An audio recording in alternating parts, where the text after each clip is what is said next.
అసంభవం. ఆడది తప్పు చేస్తే అది శంకరుడు కూడా పట్టుకోలేడు. ఆఫ్టరాల్ ఆడది జన్మనిస్తే పుట్టినవాడివి. నువ్వెంత? నా ఇంటి దొంగను నేను పట్టుకోలేనంత అసమర్థుణ్ణి కాదు. సుఫల చేతులు వదిలేసింది. నిర్ణయాన్ని కాదు, గతం వదిలేయ్. వర్తమానంలోకి వద్దాం. సరిగ్గా నెల రోజుల్లో ఏ అనుమానంతోనైతే నీ స్నేహితుణ్ణి నా మీదికి ఉసిగొల్పావో, ఆ స్నేహితుడితోనే గడుపుతాను. వాడితోనే కాదు, మొత్తం నీ స్నేహితులతో. కానీ నువ్వు పట్టుకోలేవు. It's సుఫల challenge. నా ఫ్రెండ్స్‌తోనా? వారు నాకు స్నేహితులు కాదు, హితులు, సన్నిహితులు. లోపల అనుమానమున్నా పైకి బింకంగా చెప్పాడు. నీ సెంటిమెంట్ నమ్మకాలతో నాకనవసరం. పెళ్లి కాకముందు రుచి మరిగానో, లేక పెళ్ళైన తర్వాత నీ ప్రవర్తన వల్ల రుచి మరిగానో నిరూపిస్తాను. నీ అనుకున్న నీ వాళ్ళతోనే నీ కళ్ళ ముందు తిరుగుతాను, గడుపుతాను. కానీ ఎప్పుడూ ఎన్నటికీ పట్టుకోలేవు. ఆడది తప్పు చేయాలనుకుంటే 7 సముద్రాల మధ్య వంటి స్తంభంలో ఉంచినా చేస్తుందని నిరూపిస్తాను. నీలాంటి మగవాళ్ళని 100 మందిని కాపలా ఉంచినా కడుపు చేయించుకోగల జాన అని నిరూపిస్తాను. అది నీ వల్ల కాదు. నా కళ్ళ ముందు, నాకు తెలియకుండా. వికటపు నవ్వుతో ఎగతాళిని కలిపాడు. కక్కలేక మింగలేకపోవటమంటే ఏమిటో తెలియచేస్తాను. నీ ముందే సరసాలు, సరాగాలు చేస్తాను. ఆడది జానతనం చేస్తే మగాడు పగలే గుడ్డివాడవుతాడు. నీకు మతి ఉండే మాట్లాడుతున్నావా? నా ముందు పరాయి మగవాళ్ళతో పరిచికాలు ఆడతావా? అది నాకు తెలియకుండా. ఆడటమే కాదు, నా అద్భుత సౌందర్యాన్ని మిటించుకుంటాను. బిగి కౌగిళ్ళు, నునివెచ్చటి శ్వాసలను ఆస్వాదిస్తాను. కానీ ఒక్క షరతు. పందెం గురించి మనలోనే ఉండాలి.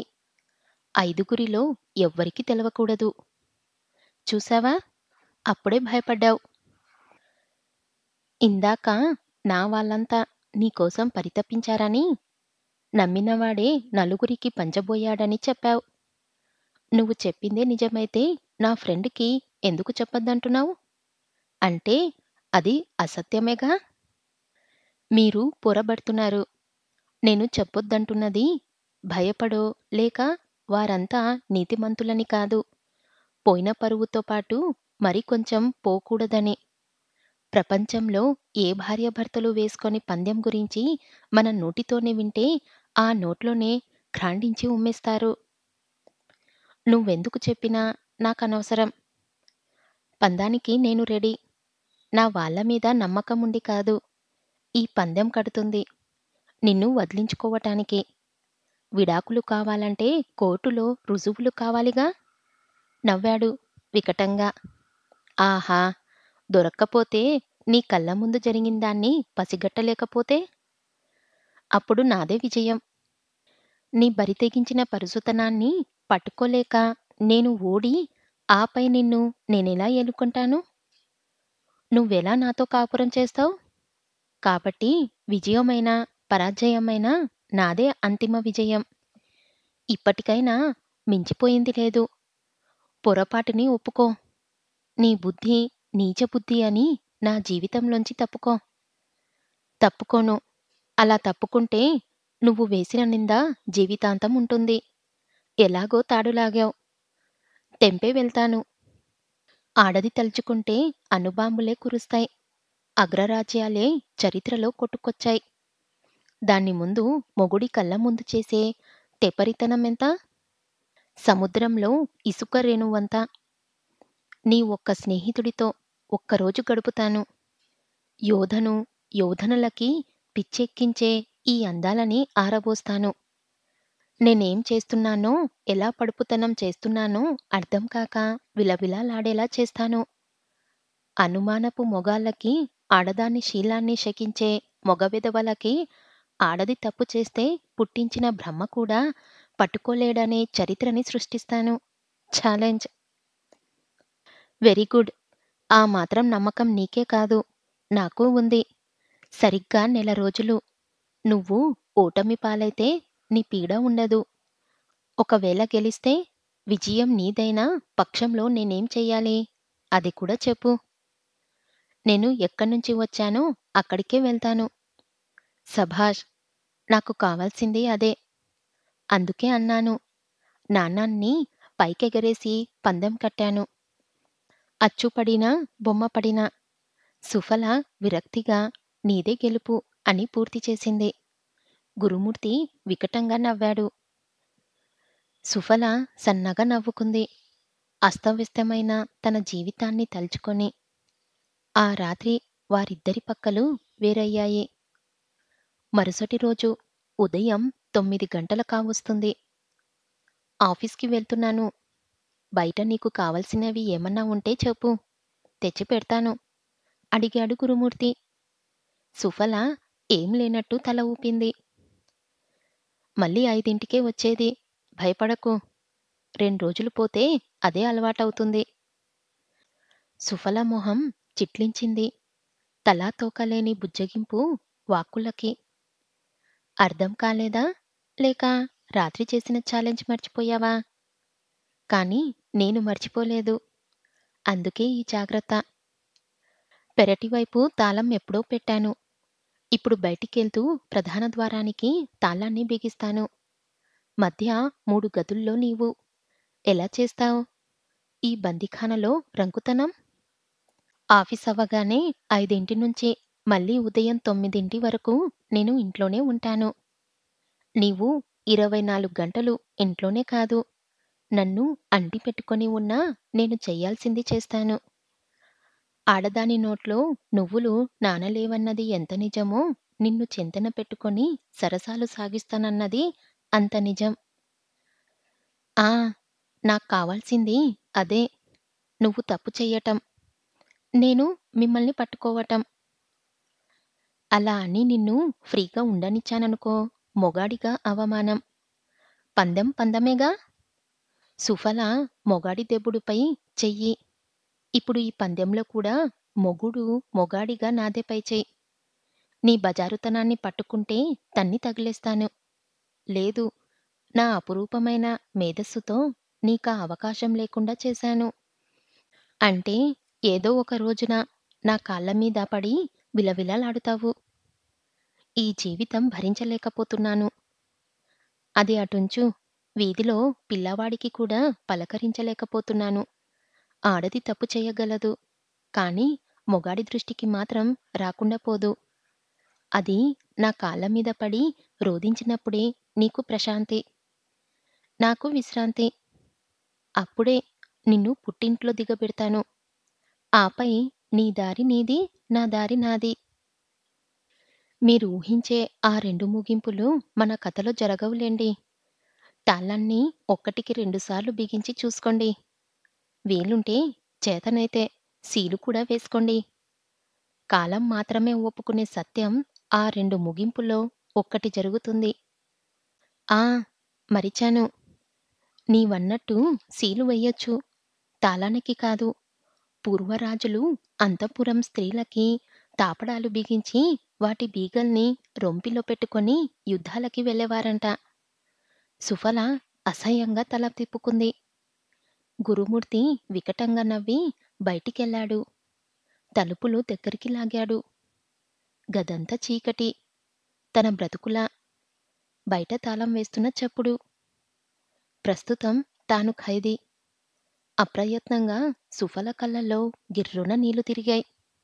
వర్షం ఇంకా సన్నగా పడుతూ ఉంది. పోర్టికల్లో పిల్లలు ఎప్పుడో లోపలికి వెళ్ళిపోయారు. సుఫల మాత్రం ఆ కిటికీలో నుంచి బయటికి చూస్తూనే ఉంది. నిమిషాలు పరిగెడుతున్నాయి. అపురూపమైన బాల్యాన్ని, ఆశల ఆర్తులు పెంచుకున్న వివాహ బంధాన్ని మూగగా తలుచుకుంటూనే ఉంది. అలా ఎంతసేపయిందో ఆమెకి తెలియదు. తాళం తీసిన చప్పుడు వినిపించి కిటికీని విడించింది. గురుమూర్తి ఇకిలిస్తూ లోనికొచ్చాడు. హాల్లో ఎలా ఉన్నావ్? ఏమన్నా ప్రోగ్రెస్ సాధించావా? పందెం గట్టి వారమయ్యింది. ఇంకా 23 రోజులే ఉన్నాయి. గుర్తు చేశాడు గురుమూర్తి రోజుటిలా.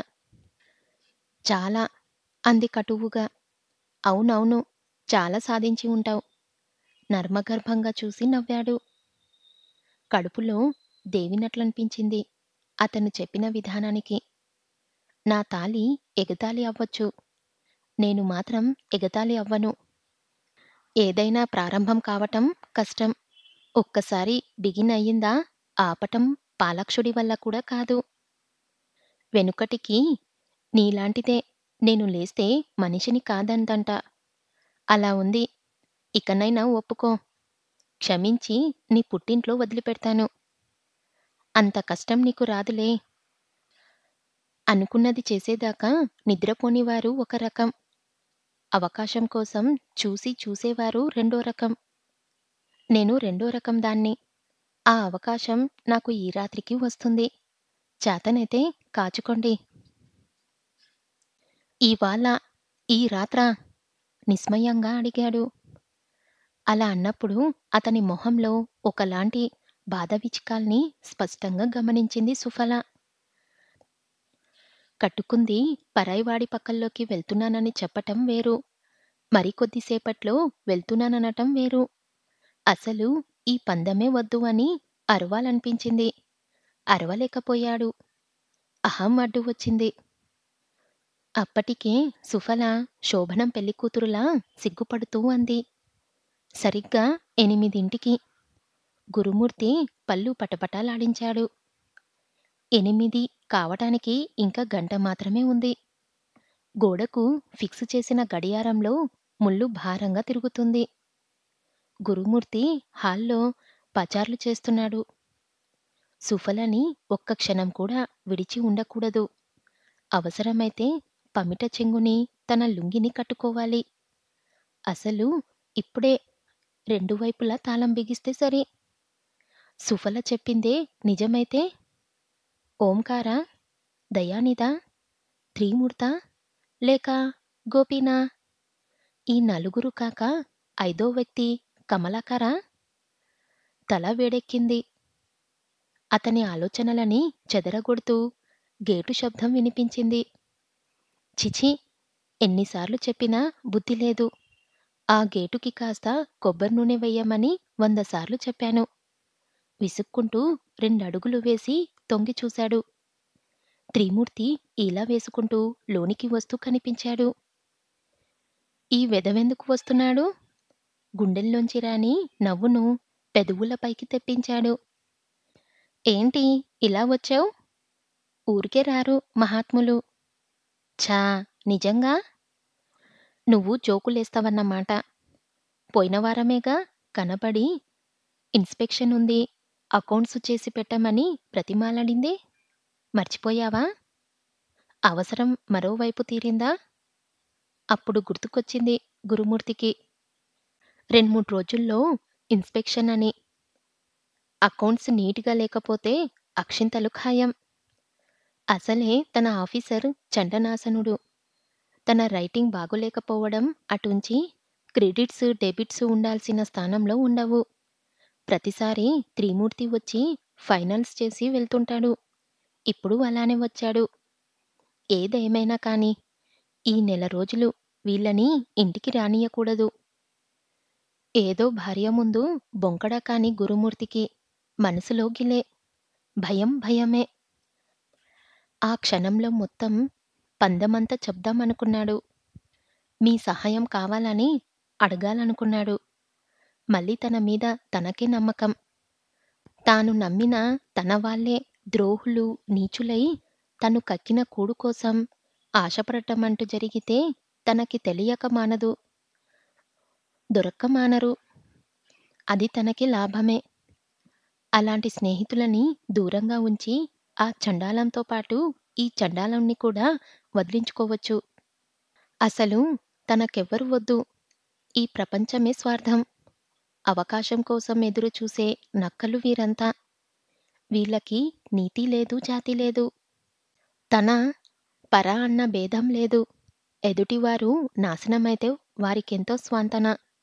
ఇక ఈ ఆడవారు చెప్పాలంటే గ్రంథమే అవుతుంది. అందుకే తిక్కన్నగారు అన్ని గ్రంథాలు రాయలేక 2 వాక్యాలు చెప్పారు. వావి వరుసలు లేక వనితలు పురుషులను కామించుట యొగ్గుగాదు కొందర్ వగల్లాడుకులనున్. హ్యాండ్సప్.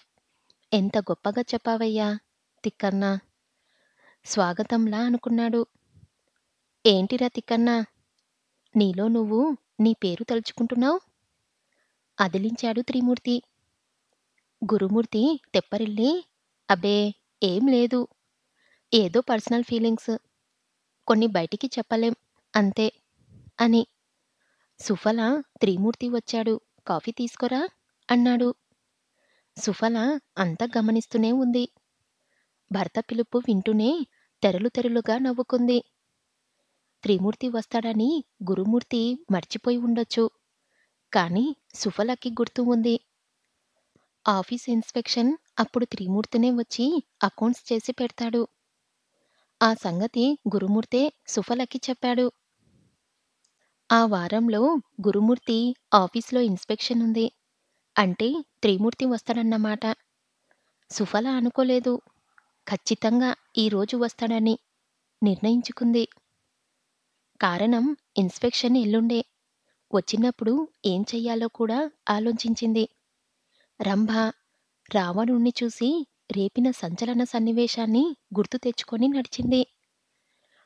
ట్రేలో 2 కప్పులతో వయ్యారంగా మధ్యగది దాటింది. అప్పుడామె కళ్ళు పారిజాతాలు. శరీరమేమో మల్లెపూలు. నడికేమో విరిసిన విరజాజి. సన్మోహంగా నడుస్తూ ఓరకంట గమనించింది. అదే సమయంలో త్రిమూర్తి చూశాడు. ఒక్క క్షణం గుండె ఆగి తిరిగి కొట్టుకోవటం ప్రారంభించింది. కేవలం క్షణమే. చూపులంటే మార్చుకున్నాడు. కాని మనసు గ్రీష్మయామనిలో చంద్రుడిలా ఆగుపించే ఆ నగుమోము, పసుపు పచ్చని ఛాయ, బలిసిన పిక్కలు, సరసంలో కసిగా ఘాట్లు పెట్టే పలువరుసలు, ఎక్కుపెట్టమని వేధించే ఇంద్రధనుస్సులాంటి కనుబొమ్మలు, మదమెత్తభవం లాంటి ఎదభాగం. ఆ సమయంలో ఇంద్రుడు ఆమెను చూస్తే శచీదేవిని వదిలేస్తాడు. మన్మధుడైతే రతిదేవిని గురిపెట్టాల్సిన మన్మథ బాణాన్ని దిశ మార్చి ఆమె వైపుకి మరలుస్తాడు. చంద్రుడైతే ఉన్న స్థానాన్ని వదిలి ఆమె చెంత చేరి చనుబాలు ఇమ్మంటాడు. అలాంటిది త్రిమూర్తి ఓ లెక్క. తట్టుకోలేక 2 చేతులు బిగించుకున్నాడు. భరించలేని కోరికతో. తీరని కోరిక అని తెలుసతని. కనీసం ఇదివరకు ఆశైనా ఉండేది. ఈ అందాలు తమ పొదువులవుతాయని. ఎప్పుడైతే దయ్యాగాడిని బయటికి గెంటి ఛీ అందో అప్పుడే ఆశ అడియాశగా మారింది. సరిగ్గా అప్పుడు అమాంతంగా వచ్చి అతన్ని కౌగిలించుకుంది. అనుమానం. మరి మరి అంత గొడవ చేసి దయ్యాగాడిని బయటికి గెంటిన ఈమె ఇక్కడెలా ఉంది? ఇంకా కాపురం ఎలా చేస్తుంది? అంత చేసిన భర్తని ఎలా క్షమించింది? Something is wrong. కొంపదీసి దయ్యాగాడు మా దగ్గర ట్రిక్స్ ఉపయోగించలేదు కదా? నో, వాడలా చెయ్యడు. చేసేవాడైతే ఆశ పెట్టాల్సినంత అవసరం లేదు. మరి ఇంకా ఆమె గారు వీడితో కాపురం? తుష్! ఏం చేస్తుంది? ఈ దేశంలో అందరాడవారిలాగానే కాపురాన్ని చెయ్యకుండా నెట్టుకొస్తూ ఉంటుంది. అంతవరకు సంతోషం. ఇంటికి వచ్చిన వాడ్ని విషపు చూపులు చూసి అసహ్యంగా చూడటం లేదు. గౌరవప్రదంగా కాఫీ అందుకున్నాడు. గురుమూర్తి కూడా కప్పు తీసుకుంటూ చెప్పాడు. అకౌంట్స్ చూడాలి. అరగంట వరకు డిస్టర్బ్ చెయ్యొద్దు. ఏదైనా పని ఉంటే సందులోంచి తిరుగు. సుఫల మౌనంగా తల ఊపి లోపలికెళ్ళింది. త్వరగా బుక్స్ తీయరా. అవతల నాకు ట్యూషన్స్‌కి టైం అవుతుంది. పిల్లలు వెయిట్ చేస్తుంటారు చెప్పాడు త్రిమూర్తి. గురుమూర్తి ర్యాక్ వద్దకెళ్ళి అందులోంచి ఓ కట్ట ఫైల్స్ టేబుల్ మీద పడేసి అన్నాడు. మొత్తానికి మన గోపిగాడిలా నువ్వు పిల్లలకి పాఠాలు చెప్పి సంపాదిస్తున్నావ్. మీరే నయం. 2 వైపుల సంపాదన. అక్కడ, ఇక్కడ ట్యూషన్స్ చెబితేనేగా నా సీఏ పూర్తయ్యేది. అందరూ పనులు చేయించుకునే వాళ్ళే గాని దమ్మిడి ఇవ్వరు. నిష్ఠురం ఆడాడు. అడిగేదేదో నిర్భయంగా అడుగు. నాది గంట పని. 100 తీసుకో. స్నేహం స్నేహమే. వ్యవహారం వ్యవహారమే. ఛఛ! డబ్బు కోసమా? నేను అలాంటి వాణ్ణి కాను. కానీ అవసరం తప్పదు. ముందు సిగరెట్ పడెయ్ అని చెప్పి ఓ ఫైల్ తీసుకున్నాడు. గురుమూర్తి సిగరెట్ తననొకటి తీసుకొని త్రిమూర్తికి ఒకటిచ్చాడు. అగ్గిపెట్టె కనబడలేదు. మళ్ళీ సుఫలని తమ ముందుకు పిలవటం ఇష్టంలేక లేచి వంటగదిలోకి నడిచాడు. వంటగదంతా గిన్నెలు, బాండీలు, లోపల వేడివేడి పదార్థాలు ఉన్నాయి. అగ్గిపెట్టె, సుఫల ఇద్దరూ కనపడలేదు. అగ్గిపెట్టె కనపడి చావటం లేదు అరిచాడు గురుమూర్తి. సుఫల వీధి గేటు దగ్గరుంది ఆ క్షణంలో. గురుమూర్తి చిరాకు వినపడింది. పోపు డబ్బా పక్కనే ఉంది. కింద అన్ని వేడి గిన్నెలే ఉన్నాయి. చారు ఇప్పుడే దింపాను. వేపుడు బాండి కూడా ఉంది. చూసుకొని రండి అరిచింది. ఏం చేస్తున్నావక్కడ? ఇటు తగలడు. ఎక్కడ ఏముందో అర్థం కాక విసుక్కున్నాడు. సుఫల అప్పుడు బట్టలు ఆరవేస్తుంది. అదే చెప్పి మెయిన్ స్విచ్ వైపు నడిచింది. ఇంటి మొత్తానికి ఉన్న ఒకే ఒక మీటర్ పక్కనున్న మెయిన్ స్విచ్ వంక ఒక్క క్షణం చూసి మెయిన్ మీద చేయి వేసింది. మరుక్షణంలో గట్టిగా లాగింది. టప్ అనే శబ్దంతో కరెంటు పోయింది. పోపు డబ్బా మీదకెళ్తున్న గురుమూర్తి చేతులు ఆగాయి. ఇల్లు మొత్తం చీకటి. కన్ను పొడుచుకున్నా కనరాని చీకటి. గురుమూర్తికి కరెంటు పోవటంతో ఏం చెయ్యాలో అర్థం కాలేదు. ఆ అసహనమంతా భార్య మీద చూపించాడు. నోటుకొచ్చినట్లు వాగాడు. అది కాక కదలలేని స్థితి. ఏ గిన్నె మీద కాలేసినా వారం వరకు బెడ్ రెస్ట్‌కి తిరుగులేదు. కర్మ బాగోలేక చారు గిన్నె మీద వేశాడా, ఇక కాళ్ళ మీద ఆశ వదులుకోవాల్సిందే. అక్కడే ఉండండి. బ్యాటరీ లైటు ముందు గదిలో ఉంది. వెలిగించి తెస్తాను అని త్రిమూర్తి ఉన్న గదిలోకి వచ్చింది. త్రిమూర్తి అప్పటికే ఇబ్బందిగా కదిలాడు. బయటికి వచ్చే ఉద్దేశంతో లేచాడు. సుఫలకి అది తెలుస్తూనే ఉంది. అడుగులో అడుగు వేసుకుంటూ వెళ్ళి తగిలింది. మొదట అతడు తడబడ్డాడు. రెండో క్షణంలో ఆ శరీరం ఆడదానిదని, అది సుఫలదని తెలియగానే గుటకలు మింగాడు. మొత్తం శరీరమే వణికింది. సారీ అతనికి మాత్రమే వినపడేటట్టు అని మరింత గట్టిగా పట్టుకుంది. నరాలు జివ్వుమన్నాయి. మెత్తటి శరీరం తగులుతుంటే అమృతపాయంగా అనిపించింది. దొరికిన ఛాన్స్‌ని సద్వినియోగం చేసుకునే ఉద్దేశంతో ఆమెని మరింత పట్టుకుని ఓహ్! సారీ అన్నాడు తాను కూడా. డోంట్ సే సారీ అని మరింత గట్టిగా లాక్కుంది. గ్రీన్ లైట్ వెలిగింది. త్రిమూర్తికి ఒక్క క్షణం కూడా వృధా చేయాలనిపించలేదు. ఈ ప్రపంచాన్ని నింపే వెలుగొచ్చినా సరే వదలకూడదని చటుక్కున చుట్టుకున్నాడు. ఆమె కూడా తక్కువేమీ తినలేదు. విసురుగా బిగించింది. అదేమీ వసంతకాలం కాదు. చుట్టూ కోయిలలు కూయటం లేదు. మల్లెలు రాసులుగా రాలటం లేదు. చలివలుపులా నులి చలిగాలి అసలే రావటం లేదు. కాని అతనికే అలా అనిపిస్తుంది. నవదంపతుల్లా వదిలితే దొరకదని ఆవేశపడుతున్నారు. ఆ గదిలో గాలి కూడా సిగ్గుపడుతుంది. అతని చేష్టలు, చేతులు కంప్యూటర్ కన్నా వేగంగా కదులుతున్నాయి.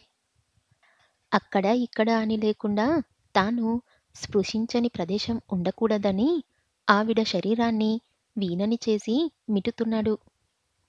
కట్టుకున్న చీరెను విప్పదీసి పాన్పుగా వెయ్యాలని ఆతృతపడుతున్నాడు. మృదంగమదన మన్మధుడు అతన్ని పూర్తిగా పెనవేసుకుపోయాడు. వక్షము, వక్షోజనము గిలిగింతలు పడుతున్నాయి. బహుమూలల్లో గిలి ప్రారంభమైంది. కొన్ని ముఖ్య భాగాలు మత్తుకిపోయాయి. అతను చేతిని పూర్తిగా కిందికి తీసుకువచ్చి చటక్కున తన వైపుకు హత్తుకున్నాడు. ఆమె తమకంగా, తన్మయంగా మూలిగింది. ఎంతసేపే వెతకటం? ఇక్కడ ఈ చీకటిలో చస్తున్నాను. చిందులు తొక్కేలా వంటింట్లో నుంచి అరుస్తున్నాడు. సుఫల తేరుకోలేదు. ప్రియుడి పరిష్వంగాన్ని వదలలేదు. సమాధానం మాత్రం చెప్పింది. ఇక్కడ అదే స్థితి. ఏమీ కనబడటం లేదు. చెప్పి మళ్ళీ అతన్ని మరింత లతలా పెనవేసుకుపోయింది. తనలో ఇమిడిపోయిన సుఫల గుండెల మీద తల ఆంచాడు. వేడికి కరిగిన వెన్నెల ఉందతని స్థితి. శృంగారపు వేళ, నిద్రవేళ, చుట్టు పరిస్థితులు పట్టవంటారు. దాన్ని నిజం చేస్తూ రసరాజ్యంలో తేలిపోతున్నారు. ఇద్దరి కళ్ళు మగతగా కలవరిస్తున్నాయి. ఇద్దరి శరీరానికి ఏదో కావాలనే తపన. అతను 2 చేతులతో నాభి ప్రదేశాన్ని నిమురుతున్నాడు. ఆ చీకటిలో వారి ఆవేశానికి ప్రతిఫలంలా ఇద్దరి శరీరాలకి చెమట పట్టింది. అదేమీ వారికి ఇబ్బంది కలిగించటం లేదు.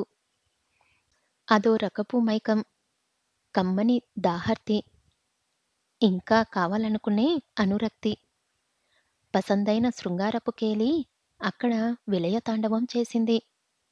మొదట ఆమె అతని ఆవేశానికి అడ్డుకట్టు వేసింది.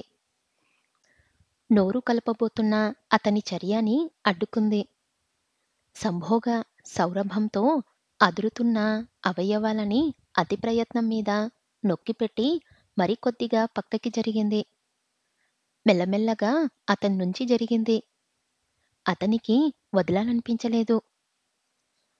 ఎడారిలో దొరికిన ఒయసిస్సుని ఏ బాటసారినైనా వదులుతాడా? అతనికి వదలబుద్ధి కాలేదు. ఊహించని విధంగా ఆమెని మీదకి లాక్కున్నాడు. ఊపిరాడనీయకుండా ఉక్కిరిబిక్కిరి చేశాడు. ఆపై ఆమె మెడ కింద కుడిచేయిని దిండులా చేశాడు. మరో చేత్తో తనకి బాగా దగ్గరగా జరుపుకున్నాడు. 2 కలిపితే పరుపెందుకు దండగా? ఇక విజృంభించబోయాడు. సరిగ్గా అప్పుడు సుఫల అతని చెవిని తన పంటితో పట్టుకుంది. చిలక పట్టుకున్న జాంపండుల్లా. సన్నగా కొరికింది. తీయగా మూలిగాడు. మళ్ళీ ఇంకోసారి అవకాశమున్నప్పుడు. ఇప్పటికింతే అని అతన్నించి దూరంగా జరిగింది. అతను డీలపడిపోయాడు. ప్రియురాలి ఎదనుంచి అప్పుడే విముక్త. సుఫల అతన్నించి విడగానే చెదిరిన బొట్టుని సరిచేసుకుంది. జారే జుట్టుని చెవి పక్కగా తరుముకుంది. చెక్కిళ్ళని తుడుచుకుంది. చీర కుచ్చిళ్లను సర్దుకుంది. ఆ తర్వాత బ్యాటరీ లైట్ కోసం వెతికింది. అదెక్కడ ఉందో తెలియకపోతేనేగా ఆలస్యం అవ్వటానికి. బ్యాటరీ లైట్ తీసి స్విచ్ ముందుకు జరిపింది. కాంతి కిరణాలు బయటకొచ్చాయి. సుఫల గొంతు పెంచింది. గురుమూర్తినుద్దేశించి చెప్పింది. అక్కడే ఉండండి. మిగతా ఇళ్లల్లో కరెంటు ఉంది. బహుశా ఫీజు పోయి ఉంటుంది. చూస్తాను. ముందు టార్చ్ లైట్ ఇటు తీసుకొనిరా. ఎంతసేపు ఇలా ఉండను? అరుస్తున్నాడు. సుఫల అతని మాటలు పట్టించుకోకుండా మెయిన్ స్విచ్ దగ్గరికి నడిచి 1 నిమిషం ఆగి మెయిన్ లాగింది. కరెంటు గుప్పున వచ్చింది. 3 గదుల్లో కాంతి ఆవరించుకుంది. గురుమూర్తి రుసరుసలాడుతూ వచ్చాడు.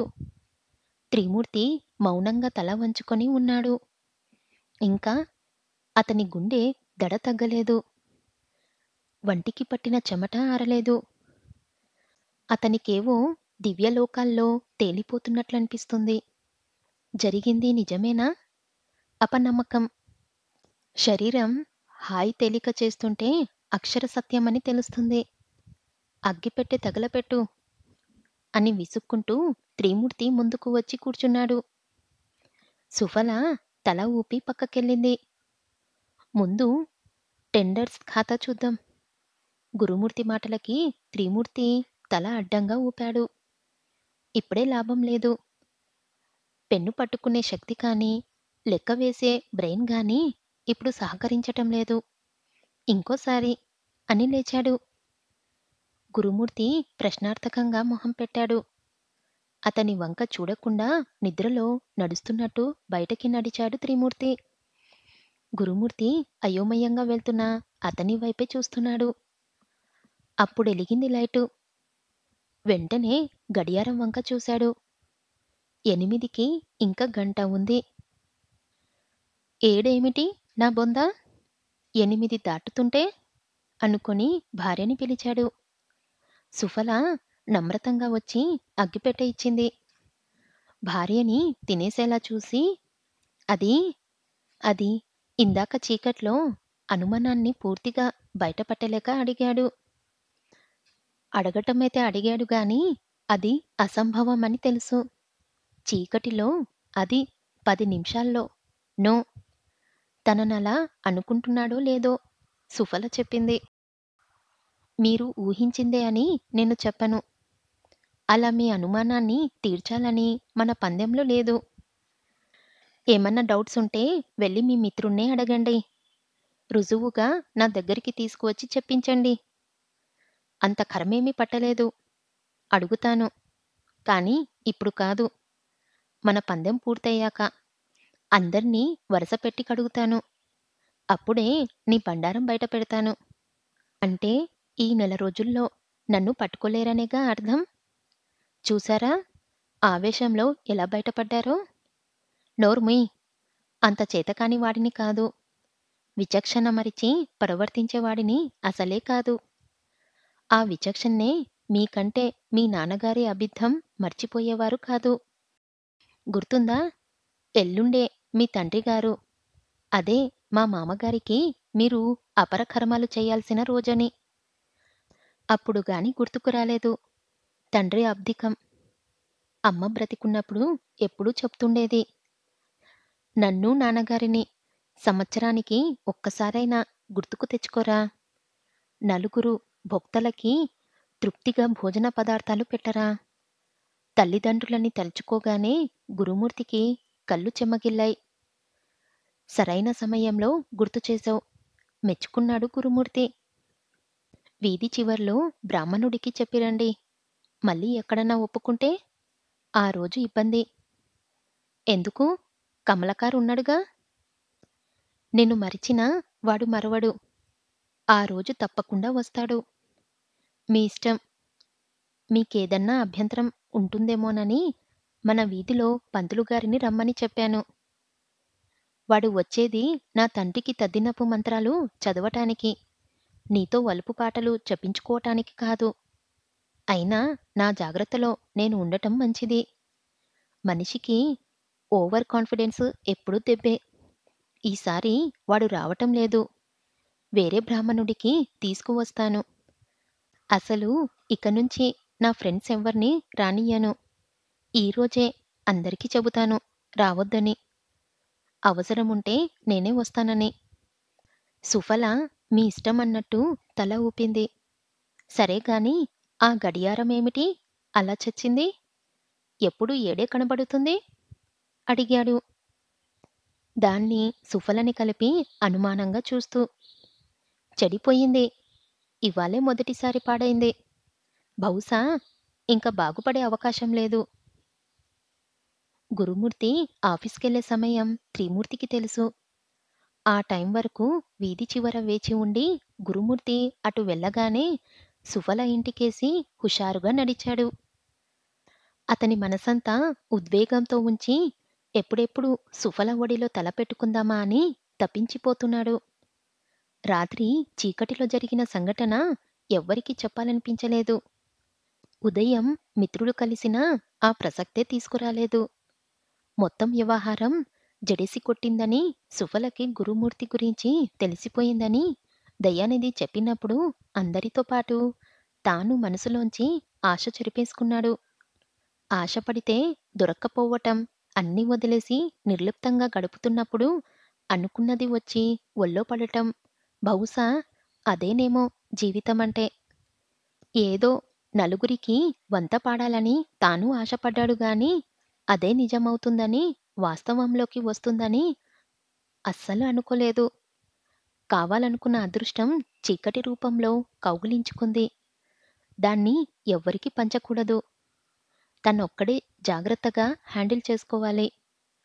తమ ఇద్దరి మీద ఎవ్వరికీ అనుమానం రాకుండా ఎమరపాటుగా ఉండాలి. అప్పుడప్పుడు రింగ్ చేసినప్పుడు, గురువు క్యాంపుకు వెళ్ళినప్పుడు సందర్భానుసారంగా ఆమెతో గడపాలి. వీలైతే తాను దాచుకున్న సొమ్ముల్లోంచి బహుమతులు ఇవ్వాలి. అది కొద్ది మొత్తంలోనే. ఆడవారికి బహుమతులిచ్చినా తృప్తి మారేది ఇవ్వదు. చీరలైతే చెప్పనక్కర్లేదు. చీర కొనిచ్చి కుచ్చిళ్ళు లాక్కేస్తున్నామన్నా సిద్ధమే కొందరు. రకరకాలుగా ఆలోచిస్తూ తియ్యని ఊహలతో ఇంటి ముందుకొచ్చాడు. అనుకున్నది అనుకున్నట్లుగా జరిగితే జీవితం ఎందుకవుతుంది? ఇంటికి తాళం కప్ప వేలాడుతూ వెక్కిరించింది. త్రిమూర్తి మొహంలో నిరాశ ప్రవేశించింది. 100 సంవత్సరాల తపస్సు తర్వాత అపూర్వమైన వెలుగొచ్చి ఆ వెలుగులో దేవుడు దర్శనం ఇవ్వకపోతే కలిగే నిరుత్సాహం ఆ క్షణంలో త్రిమూర్తికి కలిగింది. కట్టుకున్న పేకమేడలు, ఆశలు, కోర్కెలు ఎంతో దూరంగా జరిగినట్టు గిర్రున వెనక్కి తిరిగాడు. నీరసంగా నడిచాడు. ఎక్కడికెళ్ళింది? గురుమూర్తి ఒంటరిగానే వెళ్ళాడే? ఒకవేళ రాత్రి ఊరు వెళ్ళిందా? మళ్ళీ ఆశ చావక ఇంటకేసి చూశాడు. అతని మనసులో దురాశల దూరంగా ఇల్లు. సరిగ్గా ఆ సమయానికి సుఫల తల దిమ్మెక్కేలా ఆలోచిస్తుంది. భర్త తాను చెప్పిందానికి ఎడ్డమని కమలాకర్ని పిలుస్తానని అంటాడనుకొని ఆశించింది. అనుకున్నదొకటి అయింది మరొకటి. కమలాకర్ రేపు తద్దినానికి రాడు. ఎలా? అతనే రావాలి. 2 చేతులు కసిగా బిగించుకొని లేచింది. ఏమీ తోచనప్పుడు ఆమెకి కిటికీనే గతి. అసంకల్పితంగా కిటికీ దగ్గరికి వెళ్ళింది. చూపులు వీధిలోకి వెళ్ళాయి. అప్పుడు కనపడ్డాడు త్రిమూర్తి. అడుక్కునేవాడిలా దీనంగా మొహం పెట్టి చూస్తున్నాడు. వేలాడే తాళం కప్పని చూసి అయి ఉంటుందని అనుకుంది. పిలవాలని నోటిదాకా వచ్చి ఆగింది. ఇక వాడితో అవసరం లేదు. తాను ఇవ్వాల్సిందేదో, కావాల్సిందేదో చీకటి రాత్రే ఇచ్చింది. పుచ్చుకుంది. భర్తపై తొలి విజయాన్ని సాధించింది. ఇక వాడెన్నిసార్లు కుక్కలా తిరిగినా తనకి అనవసరం. ఆ నిర్ణయానికి రాగానే వెనక్కి తిరిగింది. కాని మనసు ఆగింది. ఏదో అస్పష్టమైన ఆలోచన. క్షణం క్షణానికి పెరిగి పెద్దదయ్యింది. ఓ రూపం సంతరించుకుంది. కమలాకర్ని రప్పించే ఆయుధం వీడే ఎందుకు కాకూడదు? అసలు వీడినెందుకు తాను ఉపయోగించకూడదు? తనేమి చెప్పినా విశ్వాసంగా చేస్తాడు. భవిష్యత్తులో తనకి కావలసిన దానికోసం ఆ రకంగా ఇద్దరివి అవసరాలే. అసలు ఈ ప్రపంచం నడుస్తుందే నాకు ఇది చెయ్యి, నీకు అది చేస్తాను అన్న సూత్రం మీదనేగా. దేశానికి దేశానికి మధ్య జరిగిన చర్చల్లోనూ ఇదే సూక్తి. ఆఖరికి సగటు భార్యాభర్తల్లో కూడా ఇదేగా అంతర్లిప్నంగా ప్రవహిస్తుంది. నాతో ప్రేమగా ఉండు. నా అవసరాలు కనిపెట్టు. నీకు మంచి చీరలు, నగలు, సంఘంలో భద్రత. అంతేనా? ఆఖరికి కన్నెపిల్లల దగ్గర కూడా ఇదేగా. మా నాన్నని, అమ్మని వృద్ధాప్యంలో చూసుకున్నాను.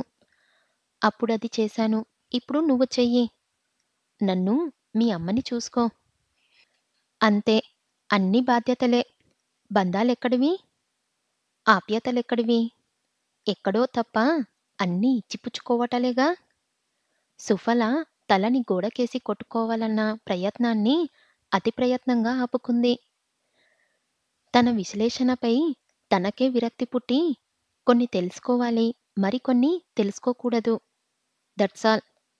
అవసరమైనప్పుడు ఆలోచించకుండా దూసుకువెళ్ళటమే. అనుకోవటమే తరువాయి. ఒక్క అంగళంలో కిటికీ దగ్గరికెళ్ళింది. అప్పటికే అతను వెనక్కి తిరక్కుండా నడుచుకుంటూ వెళ్తున్నాడు. నా విశ్లేషణ తగలడా? చక్కటి అవకాశాన్ని పోగొట్టుకున్నాను. తనని తానే తిట్టుకుంది. సరిగ్గా అప్పుడు తిరిగాడు త్రిమూర్తి. మళ్ళీ మరోసారి తనివి తీరా ఆ ఇంటినన్న చూసుకుందామని. సుఫల కళ్ళు అరవేడుపులయ్యాయి. ఏమాత్రం సందేహించకుండా కిటికీలోంచి చేతులు బయటపెట్టి పైకి కిందికి కదిలించింది. త్రిమూర్తికి తన 2 చేతుల్లో కనపడాలని దేవుణ్ణి కోరుకుంది. ఆమె ప్రార్థన వృధా పోలేదు. త్రిమూర్తికి అస్పష్టంగా 2 చేతులు కనపడ్డాయి. మొదటి వాటిని చెట్టు కొమ్మలు గాలికి ఊగుతున్నాయనుకున్నాడు. కాని ఆ ఇంటి చుట్టూ చెట్లు లేవు. ఇక కొమ్మలెక్కడ్నుంచి వస్తాయి? పరీక్షగా చూశాడు. సుఫల మొహం కనపడలేదు గాని చేతులు క్లియర్‌గా కనపడ్డాయి. తాళం వేసి ఇంట్లోంచి చేతులా? అది కూడా తనని ఆహ్వానిస్తూ. ఖచ్చితంగా సుఫలే అయి ఉంటుందని ఇక ఆలోచించకుండా వడివడిగా అడుగులేశాడు. త్రిమూర్తి అంచనా తలకిందులు కాలేదు. ఆ చేతులు సుఫలవే. కిటికీని పట్టుకొని ఆవేశంగా ఊగిపోతూ అడిగాడు. ఏమిటిది? నా కర్మ. అంతకన్నా ఏం చెప్పలేను. కళ్ళల్లోని రాని కన్నీళ్లను బలవంతంగా తెచ్చుకుంటూ అంది. అలా కర్మ సిద్ధాంతాలు పట్టుకొని వేలాడబట్టే మీ ఆడవారి జీవితాలు ఇప్పటికీ ఇలా ఉన్నాయి. ఎంతకాలం మీ బానిస బ్రతుకులా? రాత్రి చదివిన మహిళారాణి నవల్లో డైలాగులని ఇంకా గుర్తుకు తెచ్చుకుంటూ అన్నాడు. దేశానికి స్వతంత్రం వచ్చినా మాకు రాలేదు. అనాదిగా జరుగుతున్నదే. యుగయుగాలుగా జరగబోయేది ఇదే. ఈ మెట్ట వేదాంతం కట్టిపెట్టండి. మీలాంటి చదువుకున్న వాళ్ళు కూడా ఇలా సెంటిమెంట్స్‌లకి లోనైతే మీ జాతిని ఎవ్వరూ రక్షించలేరు. వారందరి తరపున మీరు ఎదురు తిరగండి. ఈ బానిస సంకెళ్ళు తెంచుకోండి. నేను మీకు అండగా నిలబడతాను. ఆదరిస్తాను. ఓరి స్కౌండ్రల్! తీరా నువ్వు చెప్పేది ఇదా? వాణ్ణి వదిలించుకొని నీతో ఉండమనా? నిన్ను తగులుంచుకోమనా? అసలు మా ఆడవారు అణిగిమణిగి ఉండేది ఇందుకేరా? తెగించలేక కాదు. ఎదరించలేక కాదు. తీరా 2 చేసి బయటకొచ్చినా మాకు మిగిలేది అదేగా?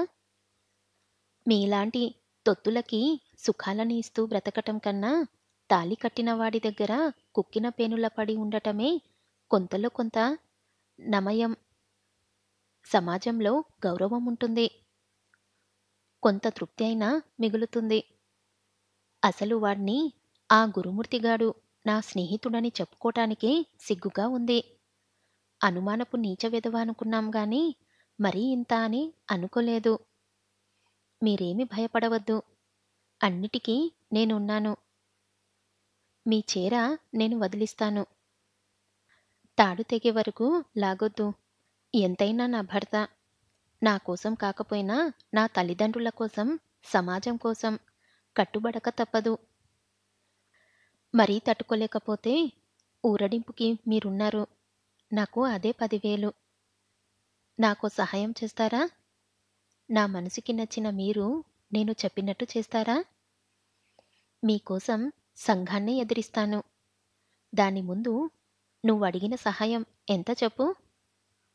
కిటికీ ఊచల మీదున్న సుఫల చేతుల మీద చేతులేస్తూ అడిగాడు. సుఫల సుతారంగా వినిపించుకుంటూ ఏం చెయ్యాలో త్రిమూర్తి పూర్తిగా విన్నాక అన్నాడు. అందుకు మీ కొరిగే ఉపయోగమేమిటో అర్థం కావటం లేదు. వాడి తండ్రి శార్థం. ఆగితే జరిగే నష్టము వాడికి లేదు. అసలు ప్లీజ్ ఏమడిగినా చేస్తానన్నావు. మాట తప్పనన్నావు. మా వీధి చివర నిలబడనంటున్నావు. సరే మీ ఇష్టం. ఎప్పుడు కనిపించను. నిన్నటి నుంచి నిద్ర కూడా లేదు. సదా మీ రూపమే కదులుతుంది. ఆకలి కూడా వేయటం లేదు. శరీరం కూడా ఊరుకూరికే వణుకుతుంది. నా బాధ అర్థం చేసుకో. ఓ చిన్న అవకాశం ప్రసాదించు. ఈ జీవితానికి అదే 10,000 అనుకుంటాను. కిటికీ ఊచల్ని పట్టుకున్న అతని చేతులని తన చేతిలోకి తీసుకుంది. చూస్తున్నావుగా, ఉదయం నుంచి సాయంత్రం దాకా ఈ బందీఖానా. ఆపై మా వారు తెల్లారే వరకు నా పక్కనే. ఏ చిన్న అవకాశం దొరికినా మొన్న చీకటిలో చేసిన చిరు సరసాన్ని వరస కలుపుతాను. ఎప్పుడో మాత్రం చెప్పలేను. ఆ విషయంలో నేను ఆసక్తురాల్ని. రోజులు లెక్క పెట్టుకుంటున్నాను. ప్రతిరోజు ఇటు పక్క వచ్చి పోతుంటాను. ఆ! అంత పని మాత్రం చెయ్యకు. నిన్ను నా దగ్గరికి ఎలా రప్పించుకోవాలో నాకు తెలుసు. ఓపిక పట్టు. రేపు ఆ బ్రాహ్మణుడిని ఓ పట్టు పట్టు. దాని గురించి వదిలేయ్. చాలా చిన్న పని. అసలు ఈ ముసుగుల గుద్దులాట దేనికి? ఇంకా దేనికోసం? నీ తాళిని గౌరవించాలి. అనుమానించినవాడు, అవమానించినవాడు బంధించాడు. ఆ రోజు రాత్రి చీకటిలో నువ్వు తీసుకున్న చొరవకే అర్థం నాకిప్పుడే కొద్ది కొద్దిగా తెలుస్తుంది. వాడితో వేగలేక నన్ను ఆశ్రయించావని అర్థమైంది. నా మాట విను. ఈ వివాహ బంధాన్ని తెంచుకో. నీకు సంపూర్ణ స్వతంత్రాన్నిచ్చి నా కళ్ళల్లో పెట్టుకొని చూసుకుంటాను. జరిగింది, అనుభవించిందంతా మీ వాళ్ళకి చెబితే వారు కూడా వాణ్ణే నిరాసరిస్తారు. చిత్కరం చేస్తారు. ఆ రోజు వస్తుంది. అప్పుడు నువ్వే దిక్కు. నాకు 3 ముళ్ళు వేసి నన్ను పదిలంగా చూసుకుంటున్నానంటే అంతకన్నా కావాల్సిందేముంది? ఆడదానిగా మరో జన్మ అది. త్రిమూర్తి గొంతులో పచ్చి వెలక్కాయ పడినట్టనిపించింది. సుఫల అది గమనించినట్టే. గుర్తుందిగా? రేపుదయం 10ంటికి వీధి మలుపులో అంది. ఆ ఆ గుర్తుంది. వెళ్ళలేక వెళ్తూ తల ఊపాడు. అతనెళ్ళాక చుట్టుపక్కల చూసింది. ఎదిరింట్లో ఆవిడ కిటికీకేసి తీక్షణంగా చూస్తుంది. క్షణం క్రితం వరకు జాలి కురిపించే ఆ కళ్ళు అసహ్యంగా చూస్తున్నాయి. త్రిమూర్తితో తన సంభాషణ గమనించి ఉంటుంది. అంతకన్నా ఎక్కువ ఆలోచించలేదు సుఫల. సంఘం గురించి, వ్యవస్థ గురించి ఆలోచించటం కూడా వేస్ట్ అన్నది ఆమె కొత్తగా నేర్చుకున్న సిద్ధాంతం. మొగుళ్ళు తంతుంటే కళ్ళప్పగించి చూసే సంఘం. నరకయాతన పెడుతుంటే మౌనంగా ఉండే వ్యవస్థ. వీటినెందుకు గౌరవించాలి? తనని 4 గోడల మధ్య బంధిస్తే వచ్చి అడగలేదే? ఎవరి జీవితం వారిది, ఎవరి బ్రతుకులు వారివి అని వదిలేసింది. నాకు కష్టం వస్తే చుట్టూ ఉన్నవాళ్ళు వచ్చి ఇదేమిటి అని అడగరా? నీకు అన్యాయం జరుగుతుంటే ఆలోచించరా? పైగా వెక్కిలి నవ్వులు, అనవసరమైన జాలిచూపులు. అలాంటప్పుడు తానెందుకు ఆలోచించాలి? పట్టించుకోవాలి? ఎందుకు పట్టించుకోవాలో, ఎందుకు గౌరవించాలో ఆమెకి 3 రోజుల తర్వాత గాని తెలిసి రాలేదు. విశ్వేశ్వర శాస్త్రి హుషారుగా సైకిల్ తొక్కుతున్నాడు. హ్యాండిల్‌కి ఖాళీ సంచి ఉంది. మధ్యాహ్నం కల్లా పిండ ప్రదానం అయిపోతుంది. ఆపై సంభావన సంచి నిండటం ఖాయం. గురుమూర్తి చెప్పిన గుర్తులు చూసుకుంటూ తొక్కుతున్నాడు. వీధి మలుపు వచ్చింది. అప్పటికే త్రిమూర్తి అతని కోసం వేచి ఉన్నాడు. చూడగానే అతనే తనకి కావలసిన వ్యక్తి అని నిర్ణయించుకున్నాడు. అసలు మిస్లీడింగ్ కార్యక్రమం చెయ్యటం ఏమాత్రం ఇష్టం లేదు. అసలేమో ఏం సాధిస్తుందో కూడా అర్థం కాలేదు. అందముంటే సరామైండు ఉండదు. మొగుడి మీద కోపం తీర్చుకునే పద్ధతి ఇదా? శుభ్రంగా తనలాంటి వాడితో సెటప్ పెట్టుకుంటే కోపం, కామం తీరుతాయి. అది వదిలేసి ఈ పీతలాటకం దేనికి? మామగారి అబ్దికం ఆగిపోవటం, మొగుడి మీద కసి తీర్చుకోవటం ఎలా అవుతుందో నిన్నటి నుంచి ఆలోచిస్తూనే ఉన్నాడు. చివరికి ఒకటే నిర్ణయించుకున్నాడు. 5.5 అడుగుల అందమైన విగ్రహం తనకి కావాలంటే అజంత శిల్పాన్ని మైమరిపించే ఆ అందాలు తనవి కావాలంటే మెత్తని గుండ్రని వద్దు. ఆ అవసరం కోసం తాను ఏదైనా చేస్తాడు. ఒక్కసారి అవసరం తీరిందా మొగాడంటే ఏమిటో చూపిస్తాను. అవసరం తీరినంత వరకు మగాడు ఏదైనా చేస్తాడని సుఫలకి తెలుసు. తల్లి మెడలో తాళి తెంపుకు రమ్మన్న తెగలు ధీరుడు. కామపు పొర కమ్మిన మగవాడు ఆఖరికి ఖూని చెయ్యమన్నా చేస్తాడని తెలుసు. అందుకే గురుమూర్తి కుదుర్చుకున్న బ్రాహ్మణుడు ఇంట్లోకి అడుగు పెట్టకూడదని శాసించింది. తూచా తప్పకుండా త్రిమూర్తి సైకిల్ని ఆపాడు. ఎవడ్రా నీవు? ఎంగిలాకు వెధవా! కల్లెర్ర చేశాడు. శాంతం. సద్బ్రాహ్మణులకి ఉండవలసిన మొదటి గుణం అదే. నేను గురుమూర్తి పంపగా వచ్చిన వాణ్ణి. మీకోసం వీధి చివర పడిగాపులు పడుతున్న వాణ్ణి. అలా చెప్పు, తొందరగా పద. మళ్ళీ వేళ దాటితే కాకులు రావు. మిట్ట మధ్యాహ్నం ఎండలో నిల్చోలేక కాళ్ళు పీకి చస్తాడు. పిండకోరు వెధవ. మళ్ళీ వాడికి కూడా నేనే తద్దినపు మంత్రాలు చదవాల్సి వస్తుంది. మరే, కానీ తండ్రి శాస్త్రం ఇక్కడ పెట్టటం లేదు. గాంధీనగర్ మొదటి వీధిలో రెండో ఇంట్లో పెడుతున్నాడు. మిమ్మల్ని అక్కడికి రమ్మన్నారు. గాంధీనగర్లోనా? అవును. అది వాడి తమ్ముడిదేలేండి. ఇద్దరూ విడివిడిగా ఎందుకని కలిపి పెట్టుకుంటానికి నిశ్చయించుకున్నారు. విశ్వేశ్వర శాస్త్రి సైకిల్ దిశ మార్చాడు. మళ్ళీ అనుమానం వచ్చి అడ్రస్ తెలిసి చావదు. తోడు రాకూడదు. త్రిమూర్తి ఏడవలేక నవ్వుతూ, మరేమీ పర్వాలేదు. ఇల్లు దొరక్కపోతే అక్కడే ఉండండి. చిన్న పనులు 2 మిగిలి ఉన్నాయి. అవి కాగానే వస్తూ వస్తూ అక్కడ చూసే ఇంటి దగ్గరికి వస్తాను. గాంధీనగర్, గాంధీ బొమ్మ, సాయిరాం కొట్టు, పిదపకాలం, పిదప బుద్ధులు గొనుక్కుంటూ నడిచాడు సైకిల్ని. ఆ రకంగా గురుమూర్తి కుదిర్చిన బ్రాహ్మణుడిని తప్పించింది సుఫల. కమలాకర్ తప్ప మరే దిక్కులేని స్థితి కల్పించింది. ఇవేమీ తెలియని త్రిమూర్తి ఆమె చెప్పింది చేశాను. ఇక ఎప్పుడు ఎదురుపడినా కాలర్ ఎగరేయవచ్చు అనుకుంటూ తన ఇంటి దారి పట్టాడు. గురుమూర్తికి క్షణం క్షణానికి అదుర్ధ ఎక్కువవుతుంది. విశ్వేశ్వర శాస్త్రి వస్తానన్న సమయం దాటి చాలాసేపవుతుంది. మనిషి వచ్చే సూచనలు లేవు. అవతల కాలం తన మానన తాను కదిలిపోతుంది. వంట అయిపోయిందండి అనుకువగా వచ్చి చెప్పింది సుఫల. అదే చూస్తున్నాను, ఇంకా రాలేదు. ఒకవేళ అడ్రస్ దొరక్క మళ్ళీ ఇంటికెళ్ళాడేమో, చూసి వస్తాను అని చెప్పులేసుకొని వీధిలోకి నడిచాడు. విశ్వేశ్వర శాస్త్రి గారింటికి 10 నిమిషాల్లో చేరుకున్నాడు. ఇంట్లో ఎప్పుడో బయలుదేరి వచ్చారని చెప్పారు. మేము కూడా సంభావన కోసం చూస్తున్నామని త్వరగా పంపించమని పలికారు. ఏమిటో స్థితి. సరస్వతి పుష్కలం, లక్ష్మీ శూన్యం. సుఫలా, సుఫలా అని అరుస్తూనే వచ్చాడు గురుమూర్తి. ఏమిటండి ఆ కేకలు? నిదానంగా పిలవచ్చుగా.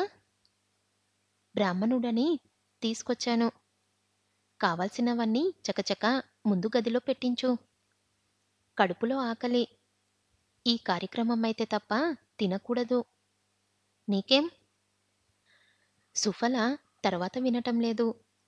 ఆమె నవనాడులు స్తంభించిపోయాయి. ఎంతో ఆలోచించి పకడ్బందీగా నిర్మించిన కట్టడం కూలినప్పుడు ఇంజనీరుకి కలిగే అనుభూతి కలిగింది. అన్యమనస్కంగా విస్తరాకులు, మూకులు తీసుకొని ముందు గదిలోకి వచ్చింది.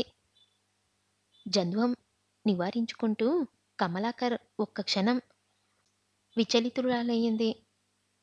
సుఫల ఎర్రటి పెదవులపై సన్నటి దరహాసం ప్రత్యక్షమై మరుక్షణంలో మాయమైంది.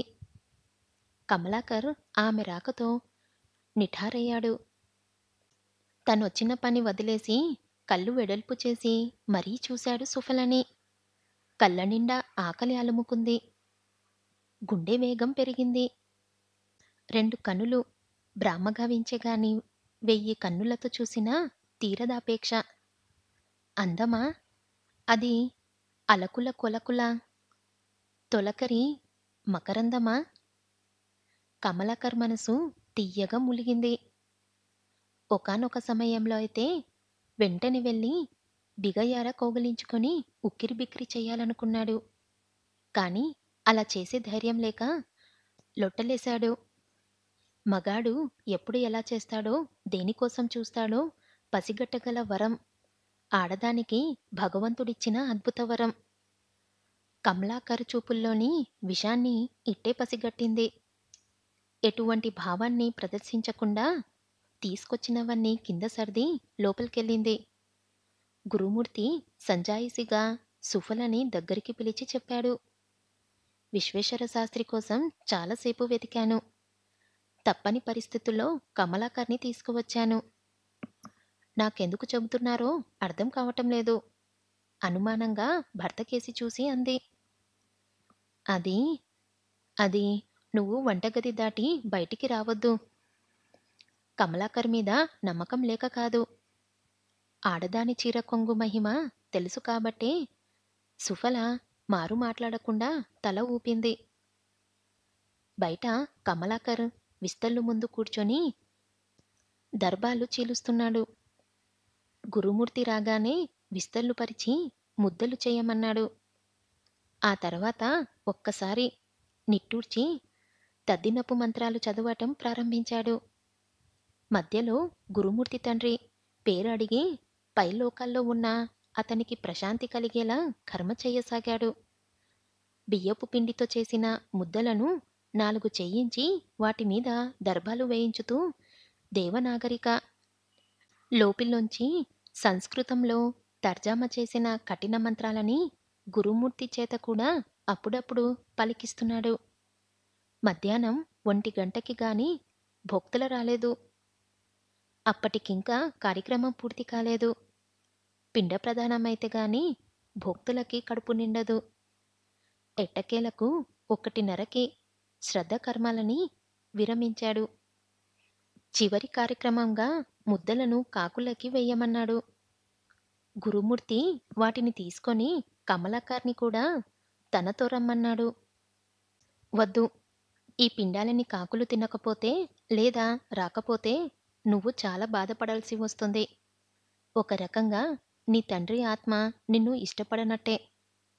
అది నాకు తెలియటం నీ బాధ మరింత పెంచుతుంది.